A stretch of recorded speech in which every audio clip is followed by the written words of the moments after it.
Kenya की राजधानी Nairobi की मलिन बस्तियों में लड़कियां और महिलाएं बॉक्सिंग सीख अपनी किस्मत चमका रही हैं।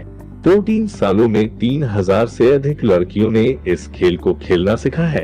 केन्या की राजधानी नैरोबी की मलिन बस्तियों के सामुदायिक केंद्र के बाहर से गुजरने वाले लोगों का ध्यान चमड़े के दस्तानों की तेज आवाजें आकर्षित करती हैं। उत्तरी करियोबंगी में स्थित सामुदायिक केंद्र में महिलाएं और लड़कियां मुक्केबाजी के दांव पेंच सीख रही हैं। इनके कोच का नाम अल्फ्रेड एनालो अंजेरे है, जिन्होंने बॉक्स गर्ल्स केन्या की स्थापना की है। 14 सालों में 3000 से अधिक लड़कियों और महिलाओं ने इस केंद्र में खेल को खेलना सीखा है। केंद्र की जर्जर दीवारों को कार्टून कैरेक्टर एस्टेरिक्स की एक फीकी तस्वीर और बॉक्सिंग दस्ताने सजाती है। बॉक्सिंग सीखने वाली सभी महिलाओं की कहानी करीब करीब एक जैसी ही है। वे अपने इलाकों की कठोर परिस्थितियों से निपटना चाहती हैं और उस गरीबी से लड़ना चाहती है जो उनके जीवन का हिस्सा है।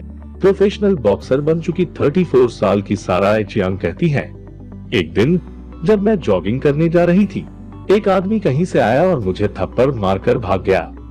इसलिए मैं वापस जिम जाने लगी और कौशल हासिल कर उस शख्स से बदला लेना चाहती थी।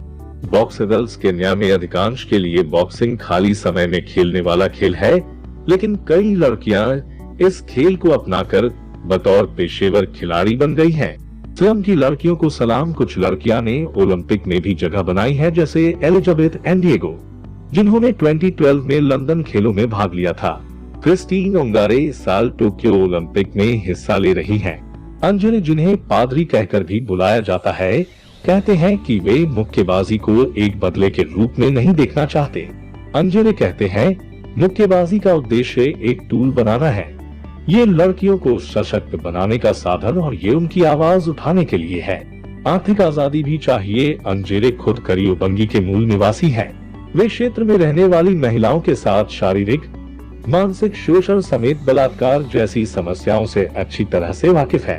अक्सर लड़कियों को गरीबी, गर्भावस्था या कम उम्र में शादी के कारण स्कूल छोड़ने के लिए मजबूर किया जाता है।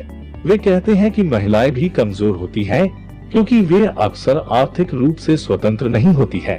2007 में केन्या में चुनाव के बाद की खूनी हिंसा में जब महिलाओं और लड़कियों को अक्सर निशाना बनाया गया, तो उन्होंने इस पर कार्रवाई करने का फैसला किया और बॉक्स गर्ल्स केन्या की स्थापना की।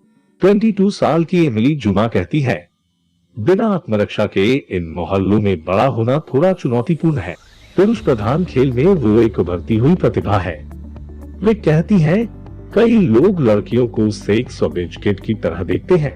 जुमा कहती है, लड़कियां हमेशा हमला के लिए आसान शिकार होती है। अंजरे की नजरें अब क्रिस्टीन ओंगारे पर टिकी है, जिनको उन्होंने 2008 में बॉक्सिंग से मुलाकात करवाई थी। इस साल वे टोक्यो में अपनी किस्मत आजमा रही हैं।